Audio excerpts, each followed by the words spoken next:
karşınıza Rambo Okan'ın eniştesi geliyor.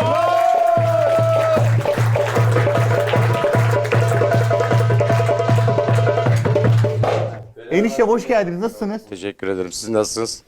Hepiniz hoş geldiniz. Çok öğretmen gibi beyefendi. Çok Beyefendi ama bir şey dışarıda kapıda eve geldim ama en kötü olur. Ablamdan tırsıyor ablamdan. Nasıl? Eline kumandayı vermiyor. Çalış lan pezevenk diyor. Seni kaçtım ona. Vallahi. Kuracan nasıl diyor sırada bak. Oy oy. Oy. Vura vura vura.